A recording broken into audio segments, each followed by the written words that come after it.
오늘 우리에게 주신 하나님의 말씀은 이사야 52장 7절입니다. 이사야 52장 7절의 말씀,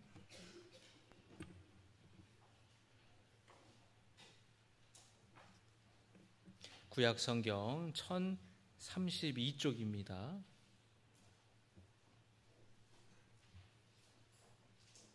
이사야 52장 7절의 말씀, 우리 같이 한 목소리로 봉독하겠습니다. 좋은 소식을 전하며 평화를 공포하며 복된 좋은 소식을 가져오며 구원을 공포하며 시온을 향하여 이르기를 내 하나님이 통치하신다 하는 자의 산을 넘는 발이 어찌 그리 아름다운가. 아멘. 할렐루야. 복음 들고 산을 넘는 자들이라는 제목으로 함께 하나님 말씀을 나눌 때에 주님이 주시는 은혜와 위로가 또 깨달음이 있기를 주님의 이름으로 축복합니다. 존 웨슬리 목사님은 회심 이후에 평생토록 영국 전역을 돌아다니면서 복음을 전하셨는데 평생 말씀을 전하기 위해서 다녔던 그 거리가 40만 킬로미터나 된다고 합니다. 지구 한 바퀴가 4만 킬로미터라고 하니 지구 10바퀴를 돌 정도로 많은 거리를 다니면서 부지런히 말씀을 듣고자 하는 갈급한 심령에게 말씀을 전하였습니다. 평생 4만 번 이상의 설교를 하셨다고 해요. 돌아가시기 얼마 전에까지도 설교를 했다고 합니다. 이 웨슬리 목사님의 말씀을 듣고 많은 사람들이 주님께로 돌아오고 회심을 경험한 이후에 변화된 삶을 살면서 산업혁명 이후에 어두워져 가고 사회가 부패해져 가고 사회에 범죄가 가득하는 그런 시기에 이 웨슬리 목사님의 설교를 듣고 변화된 사람들로 인해서 영국 사회가 회복하게 되는 놀라운 일들이 일어나기도 하였습니다. 이 영국에서 일어난 부흥운동의 이 부흥의 불씨가 미국으로까지 건너가게 됩니다.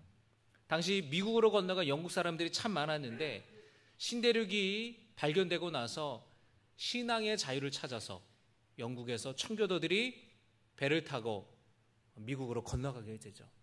이 청교도들이 세운 나라가 미국 아니겠습니까? 그 이후로 계속해서 많은 영국 사람들이 미국으로 건너가서 그 신대륙에서 삶을 살게 되는데 마을이 형성되고 도시가 형성되니까 다양한 사람들이 살았을 거 아니에요? 그리고 다양한 직업군이 또 다양한 인력들이 필요했겠죠. 그래서 영국에서 건너간 사람들 중에서는 농부도 있었고 목수도 있었고 전기 기술자도 있었고 또 공장에서 일하는 사람도 필요했고 교사도 필요했고 의사도 필요했고 장사하는 사람들도 필요했고 다양한 사람들이 필요했죠. 영국에서 많은 사람들이 건너가게 됐습니다. 근데 그렇게 영국에서 미국으로 건너간 사람들 중에서는 이 웨슬리 목사님의 말씀을 듣고 회심하고 새로운 삶을 살기로 결단했던 감리교인들이 많았습니다. 영국에서 미국으로 건너갔던 감리교인들이 미국에서도 함께 모여 열심히 예배드리고 전도하고 또 열심히 기도하였는데 이 성도들이 웨슬리 목사님에게 요청하기를 우리를 위해서 말씀을 전해주고 우리를 돌봐줄 선교사님, 목사님을 좀 보내달라는 거였어요. 그래서 웨슬리 목사님이 4명의 평신도 설교자들을 미국으로 보냈습니다. 그런데 한계가 있는 겁니다. 성직을 받지 않은 목사 안수를 받지 않았던 평신도 설교자들이었기 때문에 세례를 주는 일을 할 수 없었고 성찬을 베풀 수도 없었어요. 세례를 주고 성찬을 베푸는 것은 안수받은 성직자만 할 수 있었기 때문입니다.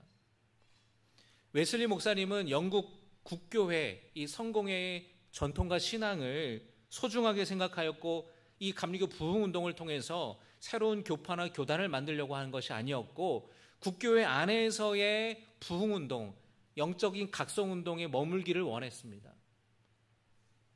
그래서 미국 성도들의 요청을 듣고 미국으로 목회자를 보내줄 것을 영국 국교회에 요청하였는데 계속해서 거절을 당했어요.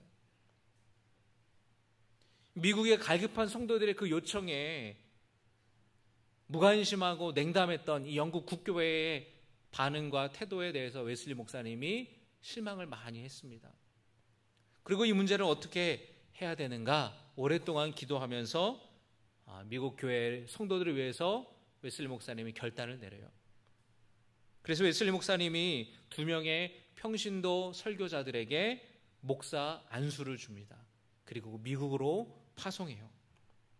그리고 영국 국교회의 예배서와 교리서를 다듬어서 미국 감리교회에서 사용하도록 했습니다. 이렇게 미국 감리교회가 시작이 되었습니다. 이후에 이 미국 감리교회가 미국으로 건너갔던 목회자들 또 많은 이런 선교사들을 통해서 미국 교회가 부흥하기 시작하는데 미국 감리교회 부흥은 2가지 원동력이 있습니다. 첫 번째는 뭐냐면 순회 설교가들의 헌신이 있었고, 두 번째로는 캠프 미팅이라는 야외 집회를 통해서 부흥을 이루게 되었습니다. 이 웨슬리 목사님이 영국 전역을 말을 타고 돌아다니면서 야외에서 열린 집회에서 복음을 전했던 것처럼 순회 설교가들 같은 경우에 말을 타고 미국을 다니면서 마을을 다니고 지역을 다니면서 설교하고 복음을 전하였어요. 이 미국 동쪽에서부터 정착지가 형성이 되고 도시가 형성되면서 미국 동부에서부터 서부로 계속해서 개척이 되면서 새로운 마을이 생기고 새로운 도시가 형성이 됐었어요. 미국이 워낙 땅덩어리가 크니까 마을에서 한 마을, 도시에서 한 도시로 가는 것이 거리가 가깝게는 수십 킬로미터, 멀게는 수백 킬로미터나 떨어졌습니다. 그런데 마을과 도시마다 교회가 있는 곳이 별로 없었어요. 교회가 세워지긴 했지만 목회자가 없는 경우가 많았습니다. 그래서 이 순회 설교가들이, 감리교 순회 설교자가들이 25개에서 30개 교회를 맡아서 한 달 동안 거기를 돌아다니는 거예요. 순회를 하는 거예요. 오늘은 A라는 교회에서 예배를 드리면 밤새 말을 타고 이동해서 다음날 B라는 교회에 가서 또 말씀을 전하고, 그렇게 25개, 30개 교회를 한 달 동안 돌았으니 여러분 쉴 날이 있을까요? 없을까요? 없는 거예요. 이 순회 설교자들이 굉장히 고된 삶을 살았다고 합니다. 한 교회에서 고정적으로 정주 목회를 했던 것이 아니기 때문에 늘 경제적으로 어려움이 있었고, 때로는 험한 산을 넘기도 하고, 때로는 강을 넘기도 하고, 때로는 거친 그런 날씨를 맞으면서 들판에서, 광야에서, 산에서 잠을 청하기도 했습니다. 이 순회 설교가들이 가지고 다녔던 가방이 있는데 그 가방에 물품들을 보니까 응급 키트가 있어요. 다니다가 다치기라도 하면 상처가 나면 이제 약을 바르고 응급처치를 해야 되니까 응급처치 키트가 있었고, 낚시바늘이 있었습니다. 낚시바늘이 왜 있었을까요? 먼 거리를 가다가 먹을 것이 떨어지면은 강이나 시내에 가가지고 거기서 물고기를 잡아가지고 먹어야 되기 때문에. 그러니까 열악한 환경에서 이들이 순회하면서 말씀을 전하였는데, 그만큼 말씀 듣기를 원하는 사람들이 많았고 말씀 듣기를 원하는 마을과 도시들이 많았다라는 겁니다. 이 일들이 너무나 육체적으로 고된 사역이었기 때문에 많은 순회 설교가들이 굉장히 젊은 목회자들이었는데 이들이 20대, 30대에 다 하나님의 부르심을 받았대요. 일찍 죽었다라는 거예요. 가다가 사나운 짐승을 만나 죽기도 하고 강도를 만나 죽기도 하고. 요즘에는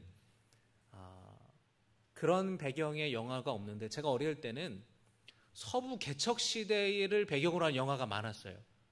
클린트 이스트우드 아십니까, 여러분? 네. 그래서 이 마을에 이렇게 막 총잡이들이 막 대결을 하고 보안관들이 이 죄수들을 붙잡고 막, 그 시대를 보면은 무법천지 아닙니까? 그냥 총싸움 잘하는 사람이 이기는 거예요. 우르르 몰려다니면서 말 타고 우르르 몰려다니면서 강도짓도 하고. 그 시대에 이 순회 설교가들이 20, 30대 젊은 목회자들이 복음을 전하면서 너무나 고된 일 때문에 일찍 죽었다라는 거예요. 이 순회 설교가들 중에서 가장 유명한 분이 에즈벨이라는 이름의 감리교 목사님입니다. 아주 뛰어난 설교가로 유명하여서 이 목사님이 미국에서 평생 복음을 전하면서 헌신하셨는데, 미국의 독립전쟁이 일어나서 영국에서 왔던 목회자들과 선교사들이 다시 영국으로 많이 돌아갔을 때에 에즈베리 목사님만큼은 미국 땅에 남아서 성도들을 돌보고 목회를 하셨대요. 이 에즈베리 목사님이 26살에 미국으로 건너갔는데, 그곳에 가서 복음을 전하고 또 열심히 말씀을 전하였는데, 40년이 지난 뒤에 미국 전체 인구가 당시 100만 명이었는데 무려 20만 명이 감리교인이었다고 합니다. 그러니까 기독교 인구의 20%가 아니고 미국 전체 인구의 20%가 감리교인이었다. 그래서 당시에는 미국에 세 개의 당이 있다. 공화당, 민주당, 감리교라고 말할 정도였다고 이야기를 해요. 여러분, 오늘 함께 본 이사야 말씀에서 복된 좋은 소식을 전하고 구원을 선포하는 산을 넘는 발이 너무나 아름답다라고 말씀합니다. 복음이 필요한 곳에, 말씀을 듣기 원하는 사람들이 있는 곳에 자신의 삶을 헌신한 사람들이 있었고, 그들을 통하여서 하나님이 일하시고 하나님의 놀라운 역사가 일어났다라는 것이에요. 그들이 뿌린 복음의 씨앗들이 하나님께서 자라게 하시고 꽃피게 하시고 열매 맺게 하셨다라는 겁니다. 하나님이 부흥을 일으키셨다라는 거예요. 부흥은 헌신된 사람들을 통하여서 하나님께서 역사하실 때 일어나는 것이에요. 하나님 혼자 하시는 것이 아니라 하나님은 당신의 일을 위하여서 헌신할 사람들을 찾고 계시다라는 겁니다. 복음 들고 산을 넘는 이들을 주님이 찾고 계시다라는 거예요. 여러분, 이 부르심이 우리 모두에게 있음을 여러분 믿으시기를 바랍니다. 이 산을 넘고 복음을 전하는 부르심은 목회자로의 부르심, 선교사로의 부르심뿐만 아니라 그리스도인 모두에게 주님이 부르시는 소명이에요. 복음 들고 산을 넘는 일들. 이 부르심은 근본적으로 하나님의 사랑을 전하는 것이고 하나님의 베푸시는 구원의 은혜를 전하는 것이에요. 여러분 잘 알고 있는 요한복음 3장 16절과 17절의 말씀 우리 같이 함께 고백하기 원합니다. 시작. 하나님이 세상을 사랑하사 독생자를 주셨으니 이는 그를 믿는 자마다 멸망하지 않고 영생을 얻게 하려 하심이라. 하나님이 그 아들을 세상에 보내신 것은 세상을 심판하려 하심이 아니요 그로 말미암아 세상이 구원을 받게 하려 하심이라. 할렐루야. 아멘입니까 여러분? 하나님이 이 세상을 사랑하셨다라는 거예요. 그래서 멸망토록 내버려 두지 않고 죄 가운데 내버려 두지 않고 구원하시기 위해서 예수 그리스도를 이 땅에 보내주셨다라는 겁니다. 심판하려 하심이 아니라 그로 말미암아 구원받게 하기 위해서 예수님을 이 땅에 보내주셨다라는 겁니다. 이 놀라운 복된 소식, 이 놀라운 소식을 전하는 자의 발이, 산을 넘는 자의 발이 아름답다고 하나님이 기뻐하신다고 성경은 말씀하는 겁니다. 이 부르심은 우리 모두에게 주시는 소명이라는 거예요. 순회 설교가들과 더불어서 캠프 미팅이라는 부흥 집회를 통해서 미국 교회가, 감리교회가 부흥을 하게 됩니다. 이 캠프 미팅이라는 말은 야외에서 열린 부흥 집회예요. 웨슬리 목사님이 교회 바깥에 나가서 길거리에서 열린 산 광장, 시장 광장, 학교에서 교회 밖에서 모여든 사람들에게 그들과 함께 집회를 열고 예배하고 말씀을 전하지 않았습니까? 미국에서도 그와 같은 집회들이 많이 열리게 돼요. 그것을 캠프 미팅이라고 이야기를 합니다. 그래서 집회 날짜를 언제부터 언제까지 어디서 합니다라고 이제 공지를 해요. 그럼 쫙 이제 소식이 전해지면은 그날이 되면은 사람들이 마차를 타고 가정들이 다 모이는 거예요. 그러면은 때로는 수십 킬로미터, 때로는 수백 킬로미터 떨어진 곳에서 마차를 타고 며칠씩 집회에 참여하기 위해서 왔습니다. 그러면 거기에 마차를 다 주차해 놓고 자기 이 집집마다 머물 텐트도 치고 거기서 야외에서 집회를 여는 거예요. 그 에즈베리 목사님이 바로 이런 캠프 미팅에서 또 강사로 많이 말씀을 전하고 복음을 전하였습니다. 그럼 여러 날 동안 이 집회가 열리는 거예요. 마찬가지 이 모습은 마치 교회에서 부흥회하는 것처럼 또는 정교인 수련회를 가는 것처럼 그렇게 며칠씩 말씀을 듣고 기도하고, 여러분 몇 날 며칠을 마차를 타고 왔는데 예배 한번 드리고 가는 건 너무 아쉽잖아요. 그러니까 와서 며칠 동안 같이 먹고 자고 하면서 예배 드리는 거예요. 기도하는 거예요. 이 캠프 미팅은 어떤 교단이나 특정 교파를 초월하여서 이 집회에 많은 사람들이 참여하였고 많은 사람들이 회심을 경험했습니다. 에즈베리 목사님은 이 캠프 미팅을 통해서 모인 사람들이 회심을 경험한 사람에게 이제 당신들은 거룩한 하나님의 자녀가 되었으니 거룩하게 살라고 성화된 삶을, 성결된 삶을 강조하였어요. 그래서 여러분이 감리교에서부터 성결교가 시작됐습니다. 나사렛 교단이 시작되었어요. 그리고 야외에서 열린 집회 가운데에 얼마나 많은 하나님의 성령의 역사가 일어나는지, 병 걸린 사람들이 고침받고 어떤 사람은 쓰러지기도 하고 환상을 보기도 하고 방언을 받기도 하고 많은 은사들이 나타났는데, 이 캠프 미팅 감리교에서부터 오순절파가, 순복음교회가 시작이 되었어요. 그래서 이 미국에서 놀라운 부흥이 여러 차례 1차 영적 각성운동, 2차 영적 각성운동이라고 불리우는 이런 놀라운 부흥들이 미국에서 계속해서 일어나게 됩니다. 그리고 그때 젊은이들 가운데에 회심하여서 내가 정말 주님을 위해서 내가 헌신하겠다고 결심하고 선교사로 헌신하는 젊은이들이 많이 나타났어요. 여러분 잘 아시는 이 무디의 집회에서, YMCA가 주관하는 무디의 집회에서 이런 청년들이 많이 결단하였고 그들이 한 번도 가보지 못한 낯선 땅 조선으로 선교사들이, 미국 선교사들이 들어온 거예요. 그래서 우리나라에 들어왔던 많은 선교사들이 이때부터 시작된 미국의 부흥, 이런 집회에서 은혜 받고 결단한 선교사들이었습니다. 복음 들고 산을 넘어온 것이죠. 복음 들고 태평양을 건너온 겁니다. 여러분, 산을 넘을 때 하나님이 일하시는 줄로 믿습니다.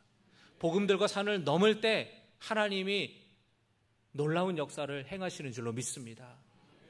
산을 넘지 않으면 이런 일들을 우리가 경험할 수가 없어요.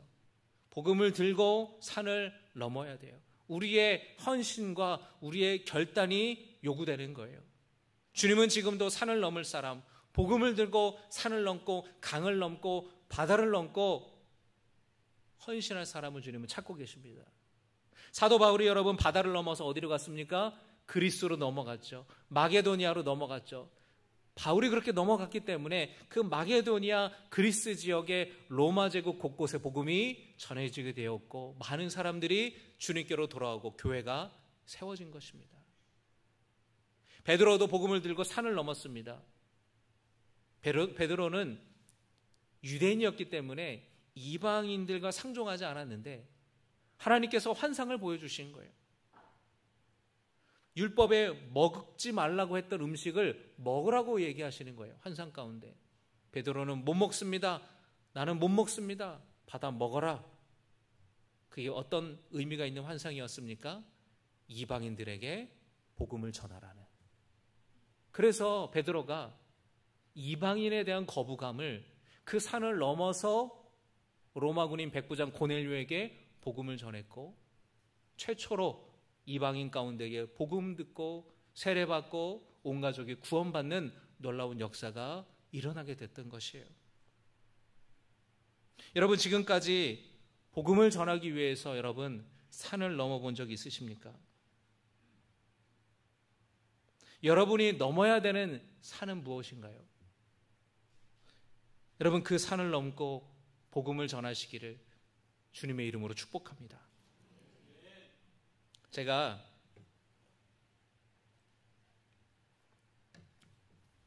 군목으로 있을 때 병원 부대에 근무를 했던 적이 있어요. 그 근처에 많은 부대에서 훈련하다가 또는 체력 단련하다가 축구하다가 그렇게 다친 병사들이 이제 진료받으러 오기도 하고 입원하기도 하고 필요에 따르면은 수술도 받고. 그런데 병동에 있는 간호장교에게 전화가 왔어요. 목사님, 잠깐 여기 어느 병사가 입원했는데 목사님 좀 만나시면 좋을 것 같다고. 우리 교회 다니는 간호장교였어요.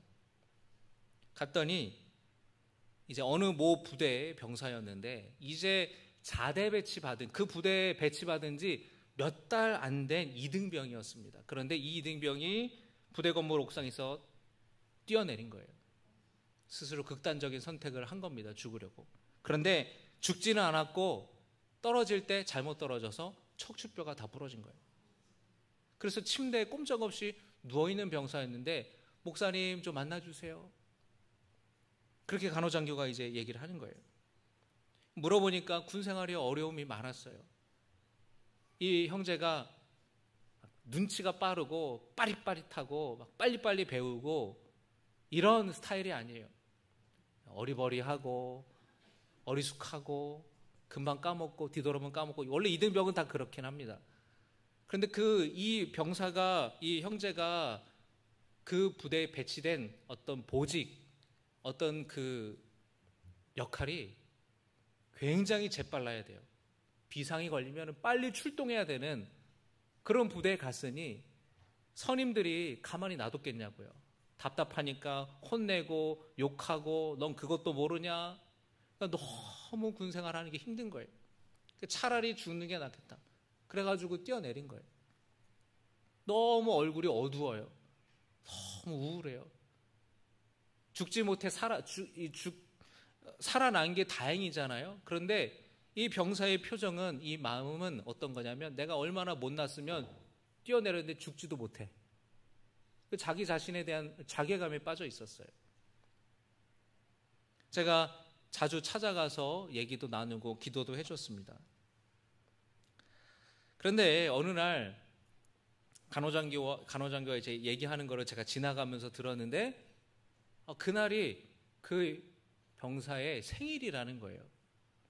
그 형제의 생일이라는 거예요. 처음에 그냥 지나가면서 들었으니까 그냥 이렇게 지나갔는데 생각해 보니까 이 군대에서 맞은 첫 생일인데 병원에서 아파가지고 맞이한다고 하니 얼마나 딱합니까? 게다가 군대에 있으면은 또 군생활도 잘했으면은 주변의 동료들이 초코파이 모아가지고 그 쌓아놓고 초라도 꽂아줬을 텐데 그런 것도 없는 거예요. 오히려 스스로 목숨을 끊으려고 투신했고 죽지는 않았지만 척추뼈가 다 부러져서 침상에 누워만 있어야 하니 그렇게 맞는 첫 생일이 얼마나 우울하고 괴롭겠어요.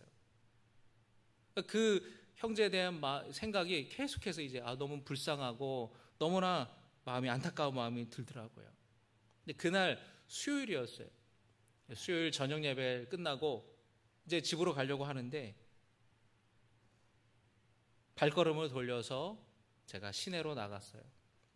그래서 빵집에서 조그만 케이크를 하나 사서 다시 부대로 들어갔습니다.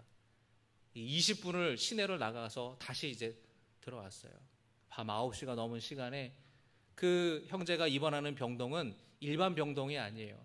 수술 받기 전에 잠깐 대기하는 병동이어서 그 형제 말고는 아무도 없어요. 올라갔는데 다 불이 꺼져 있고 그 형제가 있는 데서만 불이 하나 켜져 있고 당직 쓰는 간호장교 의무병 하나가 있는 거예요. 그래서 제가 가가지고 오늘 이 형제가 생일이라고 하는데 내가 케이크를 사왔다. 우리 초를 꽂아주고 좀 생일 축하한다고 좀 같이 생일 노래를 좀 불러줄 수 있겠냐? 좋다는 거예요. 그래가지고 초를 탁 해서 불을 켜고 생일 축하한다고 탁 하니까 이 친구가 갑자기 얼굴이 환해지는 거예요. 눈이 동그래지고 생기가 넘치고 활짝 그 친구가 웃는 거예요. 저는 사람의 얼굴에서 빛이 난다는 걸 처음 알았어요. 얼굴이 어둡고 늘 괴롭고, 우리 부대에서도 전전긍긍하는 거예요. 얘가 또 어떻게 스스로 목숨을 끊으려면 어떡하지? 걱정을 하는 거예요. 근데 그 친구의 표정이 너무 환한 거예요. 너무 좋아하는 거예요. 그래서 제가 그래, 잘 왔다. 내가 힘들고 귀찮고 빨리 집에 가서 쉬고 싶고, 그런데 20분을 시내 나가서 케이크를 사갖고 와서 왔는데 이렇게 좋아하는 걸 보니까 제가 너무 갔다 오길 잘했다, 그런 마음이 들더라고요.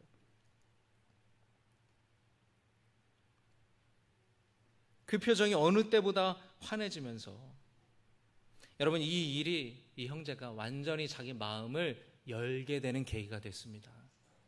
하나님께서 마음에 감동을 주셔서 마음을 열게 되고 예수님을 주님으로 믿게 되었어요. 제가 책 하나를 주면서 읽어보라고 했습니다. 평생 감사라는 책이었어요. 그 책을 읽어보라고 건네줬는데 거기에는 힘들고 어렵지만 하나님이 도우셔서 믿음으로 견디고 승리했다라는 많은 이야기들이 담겨져 있었어요. 근데 그 친구가 그 다음 주에 제가 찾아가니까 책을 다 읽었대요. 금방 다 읽었대요. 그러더니 돌려주는데 거기에 10,000원이 한 장 껴있는 거예요. 이게 뭐냐? 책을 읽어보니까 자기가 죽지 않고 살게 된 게 너무 감사하다라는 거예요. 그러면서 하나님이 나를 살려주신 것 같다고. 제가 그런 얘기를 많이 했거든요. 하나님이 너를 살려주신 거야. 너 인생의 전환점이 됐으면 좋겠다. 그런데 그 친구가 그 얘기를 하는 거예요. 그러면서 나를 살려주신 하나님께 감사 헌금을 하고 싶은데 자기가 침대 위에 누워있으니까 교회를 못 가니까 목사님께 책을 돌려드리면서 헌금을 담았다고. 그래서 제가 그 친구의 이름을 대신 적어서 헌금을 했습니다. 몇 달 뒤에 이제 그 친구가 일어났어요. 허리에 보조기를 차고 교회를 나왔습니다. 앉으면 허리가 아프니까 1시간을 서서 뒤에서 예배를 드리는데 그 얼굴에 평안이 있고 감사가 있더라고요. 어릴 적에 고모 따라 교회 몇 번 가본 게 전부였대요. 그런데 그 형제가 이 일을 통하여서 예수님을 믿기 시작했어요. 그 소식을 듣고 이 고모가 면회를 와가지고 얼마나 기뻐하는지, 자기가 이 조카를 위해서 오랫동안 기도해 왔다라는 거예요. 척추뼈가 다 붓고 그리고 건강해진 다음에 입원한 지 몇 달 만에 자대로 복귀하게 됐습니다. 어떻게 됐을까요? 군생활 잘하고 병장으로 잘 전역했어요. 그리고 전역하는 날 저를 다시 찾아왔어요. 전역하면 여러분 끝나고 바로 집에 가고 싶잖아요. 근데 굳이 제가 있는 우리 병원에 찾아와서 목사님 감사했다고 인사를 하고 돌아가더라고요. 제가 그 형제 생일날 복음 들고 산을 넘지 않았다면 아마 그 병사는, 그 형제는 계속해서 삶의 의미를 찾지 못하고 우울하게 살았을 거예요. 저도 그날 피곤해서 얼른 집에 들어가고 싶었는데 하나님께서 제 마음에 그 형제 계속해서 그 마음의 생각을 하게 만드시는 거예요. 그 형제가 눈에 밟히는 겁니다. 그 피곤함과 또 집에 얼른 가고 싶고 또 귀찮고 번거롭고, 그러나 그 산을 넘었을 때에 하나님이 놀랍게 일하시는 것을 보게 되었어요. 그 형제 표정이 환해졌을 때에 하나님께서 그 형제의 마음을 어루만져 주셨다라는 것이 느껴지게 되었어요. 한 영혼이 주님께로 돌아오고 구원받는 놀라운 은혜를 제가 보게 됐던 거예요.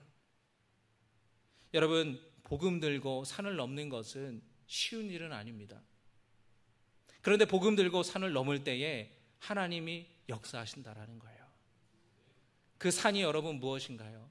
우리가 전도할 때에 가까운 사람에게 전도하면 아우 이제 그만 좀 얘기해, 아무리 얘기해도 나는 교회 안 갈 거야 라고 말하는 그 얘기를 들으면서 전도하지 않습니까? 우리가 전도할 때에 사람들의 불편한 시선들, 거절하는 것들도 우리가 경험하잖아요. 때로는 자존심도 상하고, 때로는 수치스럽고, 때로는 귀찮고, 이렇게까지 해야 되나 싶고. 그러나 그 산을 넘을 때에 하나님이 일하시고, 하나님이 역사하시고, 우리가 하나님의 놀라운 일들을 보게 된다라는 것이에요. 하나님이 놀라운 은혜를 주신다라는 거예요. 하나님은 지금도 복음을 들고 산을 넘는 자들을 찾고 계시고 그 사람들을 기뻐하십니다. 여러분, 주님을 위해서 복음 들고 산을 넘는 성도 되시기를 주님의 이름으로 축복합니다. 여러분의 가정에서 또 직장과 일터와 삶의 자리에서 복음 들고 그 산을 넘어서 전하기를 원합니다. 생명의 주님을 전하여서 이 세상을 밝히는 성도 되시기를 바랍니다. 말씀을 정리하겠습니다. 복음 들고 산을 넘었던 수훈의 설교가들의 헌신을 통해서 미국 감리교회가 놀라운 부흥을 하였습니다. 그 갈급한 영혼들이 말씀을 듣고 싶어서 위로받기 위해서 캠프 미팅에 찾아왔어요. 산을 넘고 복음을 듣기 위해 넘어오는 사람도 있습니다. 바라기는 여러분, 우리를 통하여서 주님을 알지 못하는 사람들이 위로받고 삶의 의미를 찾게 되기를 바랍니다. 주님께로 돌아오는 놀라운 역사가 일어나기를 주님의 이름으로 축복합니다. 복음 들고 산을 넘는 태국 단기 선교팀을 여러분 기억해 주시고 기도해 주시기를 바랍니다. 우리 말씀을 기억하면서 함께 복음 들고 산을 넘는 사람들이 되겠습니다라고 결단하길 원합니다.